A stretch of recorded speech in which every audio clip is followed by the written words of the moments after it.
आप सभी का अपने इस RS क्लासेस YouTube चैनल पर स्वागत है। मेरी तरफ से आप सभी को सप्रेम नमस्कार।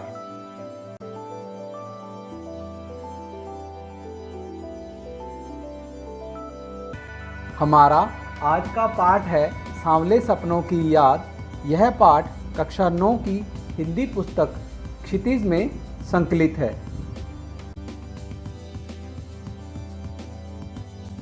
इस पाठ के लेखक हैं श्री जाबिर हुसैन जी।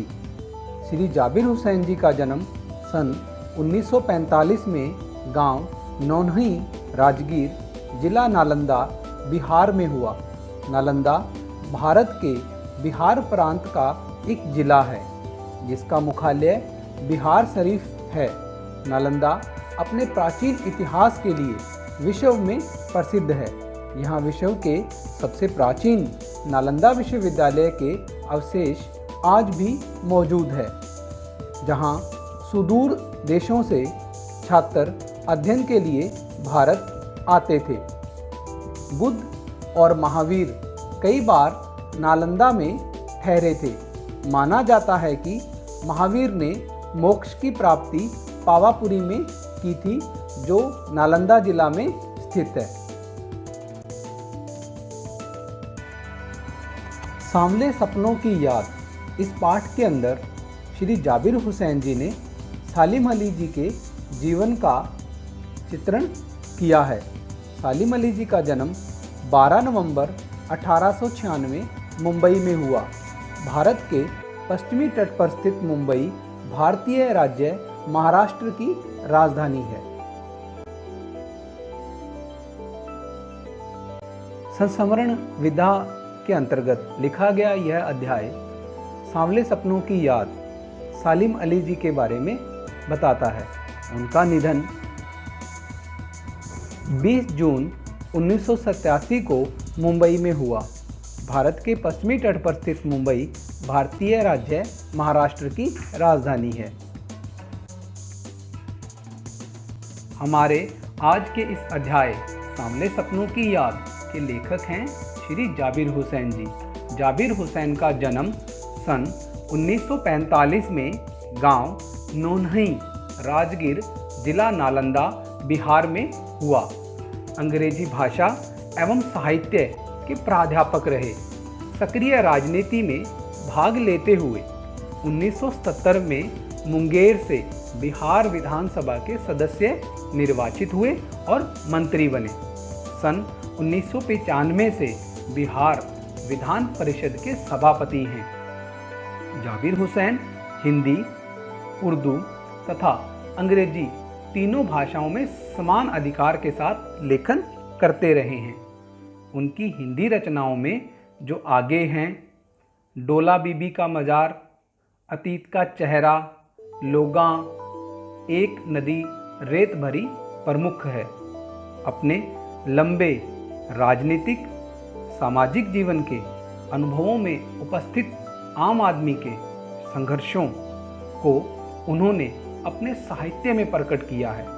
संघर्षरत आम आदमी और विशिष्ट व्यक्तित्वों पर लिखी गई उनकी डायरियाँ चर्चित प्रशंसित हुई हैं। जाबिर हुसैन ने डायरी विधा में एक अभिनव प्रयोग किया है, जो अपनी प्रस्तुति, शैली और शिल्प में नवीन है।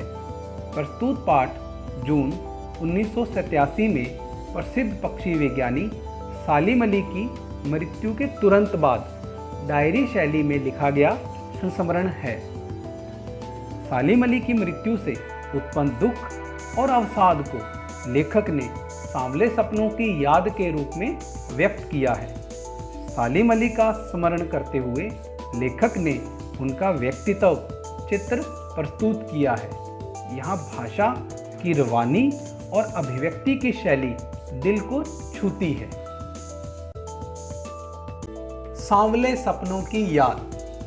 सुनहरे परिंदों के खूबसूरत पंखों पर सवार सांवले सपनों का एक हुजूम मौत की खामोश वादी की तरफ अग्रसर है। कोई रोक टोक सके कहाँ संभव है। इस हजूम में आगे आगे चल रहे हैं शालिम अली, अपने कंधों पर सैलानियों की तरह अपने अंतहीन सफ़र का बोझ उठाए। लेकिन यह सफ़र पिछले तमाम सफ़रों से भिन्न है। भीड़ भाड़ की जिंदगी और तनाव के माहौल से सालिम अली का यह आखिरी पलायन है। अब तो वो उस वन पक्षी की तरह प्रकृति में विलीन हो रहे हैं जो जिंदगी का आखिरी गीत गाने के बाद मौत की गोद में जा बसा हो। कोई अपने जिस्म की हरारत और दिल की धड़कन देकर भी उसे लौटाना चाहे तो वह पक्षी अपने सपनों के गीत दोबारा कैसे गा सकेगा। मुझे नहीं लगता कोई उस सोए हुए पक्षी को जगाना चाहेगा। वर्षों पूर्व खुद सालिम अली ने कहा था कि लोग पक्षियों को आदमी की नज़र से देखना चाहते हैं, यह उनकी भूल है। ठीक उसी तरह जैसे जंगलों और पहाड़ों, झरनों और आबशारों को वो प्रकृति की नज़र से नहीं, आदमी की नज़र से देखने को उत्सुक रहते हैं। भला कोई आदमी अपने कानों से पक्षियों की आवाज़ का मधुर संगीत सुनकर अपने भीतर रोमांच का सोता फूटता महसूस कर सकता है? एहसास की ऐसी ही एक ऊबड़ खाबड़ जमीन पर जन्मे मिथक का नाम है सालिम अली। पता नहीं इतिहास में कब कृष्ण ने वृंदावन में रास लीला रची थी और शोक गोपियों को अपनी शरारतों का निशाना बनाया था। कब माखन भरे भांडे फोड़े थे और दूध छाली से अपने मुंह भरे थे। कब वाटिका में छोटे छोटे किंतु घने पेड़ों की छांव में विश्राम किया था। कब दिल की धड़कनों को एकदम से तेज करने वाले अंदाज में बंसी बजाई थी। और पता नहीं कब वृंदावन की पूरी दुनिया संगीतमय हो गई थी। पता नहीं यह सब कब हुआ था, लेकिन कोई आज भी वृंदावन जाए तो नदी का सांवला पानी उसे पूरे घटनाक्रम की याद दिला देगा। हर सुबह सूरज निकलने से पहले जब पतली गलियों से उत्साह भरी भीड़ नदी की ओर बढ़ती है तो लगता है जैसे उस भीड़ को चीरकर अचानक कोई सामने आएगा और बंसी की आवाज पर सब किसी के कदम थम जाएंगे। हर शाम सूरज ढलने से पहले जब वाटिका का माली सैलानियों को हिदायत देगा तो लगता है जैसे बस कुछ ही क्षणों में वो कहीं से आ टपकेगा और संगीत का जादू वाटिका के भरे पूरे माहौल पर छा जाएगा। वृंदावन कभी कृष्ण की बांसुरी के जादू से खाली हुआ है क्या? मिथकों की दुनिया में इस सवाल का जवाब तलाश करने से पहले एक नज़र कमजोर काया वाले उस व्यक्ति पर डाली जाए जिसे हम सालिम अली के नाम से जानते हैं। उम्र को शती तक पहुंचने में थोड़े ही दिन तो बच रहे थे। संभव है लंबी यात्राओं की थकान ने उनके शरीर को कमज़ोर कर दिया हो और कैंसर जैसी जानलेवा बीमारी उनकी मौत का कारण बनी हो, लेकिन अंतिम समय तक मौत उनकी आँखों से वह रोशनी छीनने में सफल नहीं हुई जो पक्षियों की तलाश और उनकी हिफाजत के प्रति समर्पित थी। सालिम अली की आंखों पर चढ़ी दूरबीन उनकी मौत के बाद ही तो उतरी थी। उन जैसा बर्ड वाचर शायद ही कोई हुआ हो, लेकिन एकांत क्षणों में सालिम अली बिना दूरबीन भी देखे गए हैं। दूर क्षितिज तक फैली जमीन और झुके आसमान को छूने वाली उनकी नज़रों में कुछ कुछ वैसा ही जादू था जो प्रकृति को अपने घेरे में बांध लेता है। सालिम अली उन लोगों में थे जो प्रकृति के प्रभाव में आने की बजाय प्रकृति को अपने प्रभाव में लाने के कायल होते हैं। उनके लिए प्रकृति में हर तरफ एक हंसती खेलती रहस्य भरी दुनिया पसरी थी। यह दुनिया उन्होंने बड़ी मेहनत से अपने लिए गढ़ी थी। इसके गढ़ने में उनकी जीवन साथी तहमीना ने काफ़ी मदद पहुंचाई थी। तहमीना स्कूल के दिनों में उनकी सहपाठी रही थी। अपने लंबे रोमांचकारी जीवन में ढेर सारे अनुभवों के मालिक सालिम अली एक दिन केरल की साइलेंट वैली को रेगिस्तानी हवा के झोंकों से बचाने का अनुरोध लेकर चौधरी चरण सिंह से मिले थे। वे प्रधानमंत्री थे। चौधरी साहब गांव की मिट्टी पर पड़ने वाली पानी की पहली बूंद का असर जानने वाले नेता थे। पर्यावरण के संभावित खतरों का जो चित्र सालिम अली ने उनके सामने रखा, उसने उनकी आंखें नम कर दी थी। आज सालिम अली नहीं है, चौधरी साहब भी नहीं है। कोई बचा है जो अब सोंधी माटी पर उगी फसलों के बीच एक नए भारत की नींव रखने का संकल्प लेगा? कौन बचा है जो अब हिमालय और लद्दाख की बर्फीली ज़मीनों पर जीने वाले पक्षियों की वकालत करेगा? सालिम अली ने अपनी आत्मकथा का नाम रखा था फॉल ऑफ अ स्पैरो। मुझे याद आ गया, D.H. लॉरेंस की मौत के बाद लोगों ने उनकी पत्नी फ्रीडा लॉरेंस से अनुरोध किया कि वह अपने पति के बारे में कुछ लिखे। फ्रीडा चाहती तो ढेर सारी बातें लॉरेंस के बारे में लिख सकती थी, लेकिन उसने कहा, मेरे लिए लॉरेंस के बारे में कुछ लिखना असंभव सा है। मुझे महसूस होता है कि मेरी छत पर बैठने वाली गौरैया लॉरेंस के बारे में ढेर सारी बातें जानती है, मुझसे भी ज़्यादा जानती है। वो सचमुच इतना खुला खुला और सादा दिल आदमी था।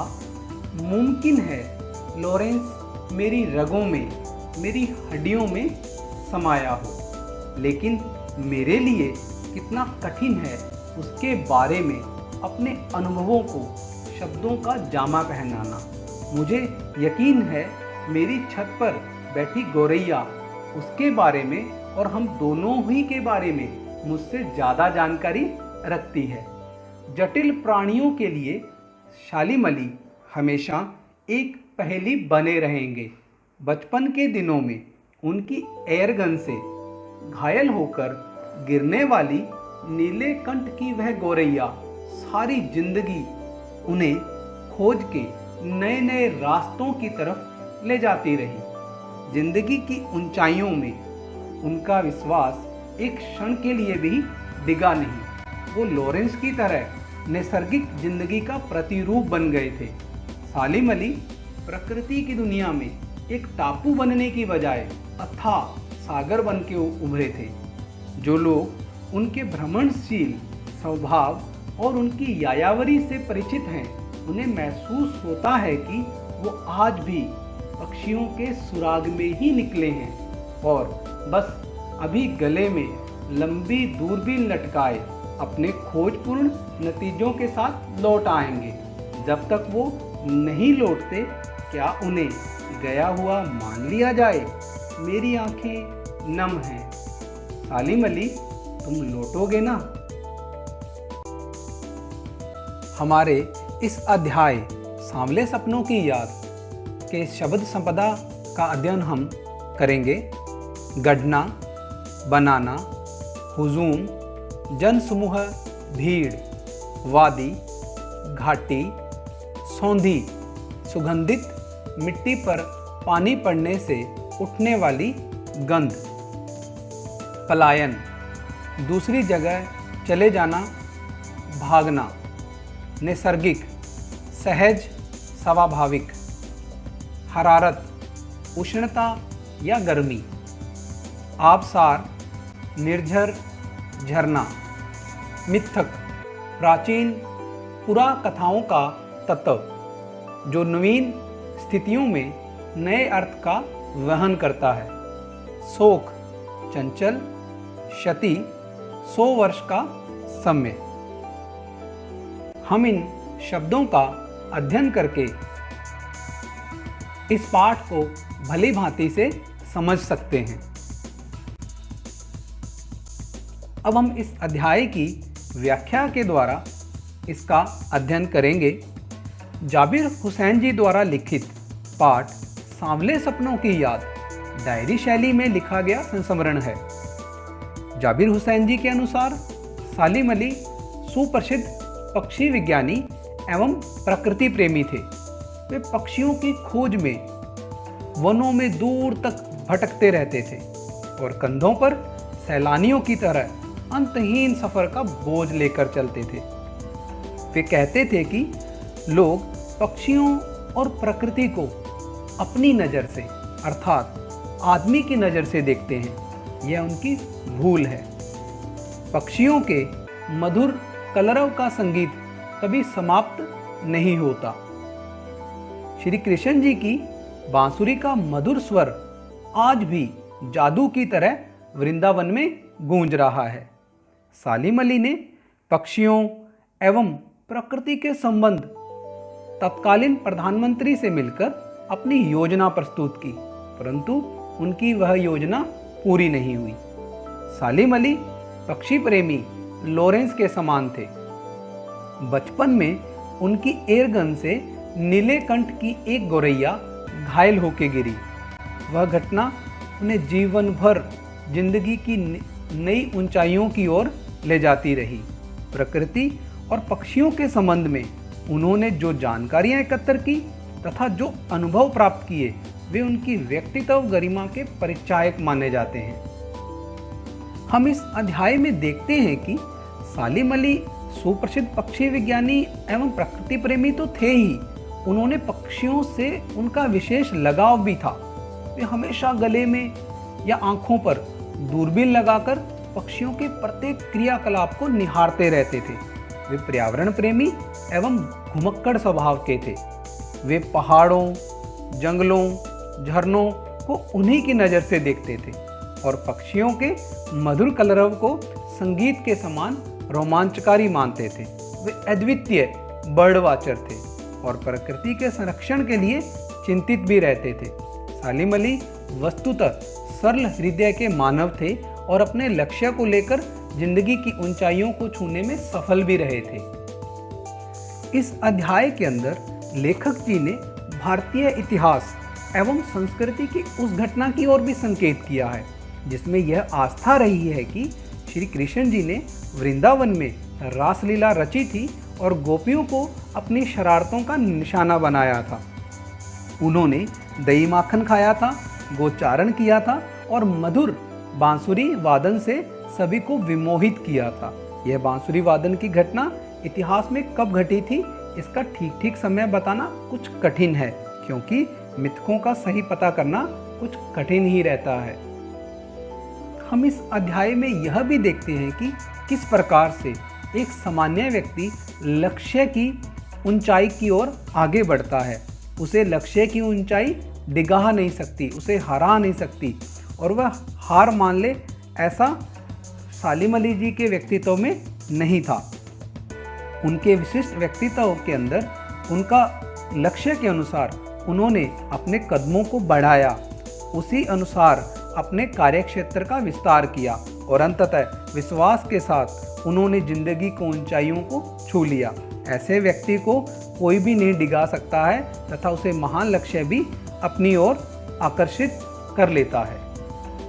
सालिम अली के भ्रमणशील स्वभाव के कारण लगता है कि वे आज भी पक्षियों का सुराग लेने के लिए लंबी यात्रा पर निकले हैं और जल्दी ही लौट आएंगे। इस तरह विशिष्ट व्यक्तित्व के धनी सालिम अली के निधन पर सहसा विश्वास नहीं हो रहा है तथा उनके वापस आने का अनुभव होता है। इस अध्याय में लेखक जी ने बताया है कि सालिम अली का सारा जीवन प्रकृति एवं पक्षियों के प्रेम में व्यतीत हुआ। वे प्रतिदिन अपने गले में लंबी दूरबीन लटकाकर अपनी खोजपूर्ण यात्रा पर निकल पड़ते थे, इसलिए ऐसा प्रतीत होता है कि सायंकाल तक वे लौट आएंगे, परंतु इस बार वे ऐसे गए, मृत्यु के आगोश में इस तरह समा गए कि फिर लौटकर नहीं आ सके। हम देखते हैं कि इस पाठ के अंत में आकर उनकी मृत्यु से उत्पन्न दुख और अवसाद के कारण लेखक जी की आंखें नम हो गई थी। भारत सरकार ने उनके निधन के बाद भारतीय डाक सेवा के अंदर उनके नाम से तथा उनकी फोटो के मुद्रण से डाक टिकट जारी किए थे, जो इस पक्षी विज्ञानी की एक सच्ची श्रद्धांजलि थी।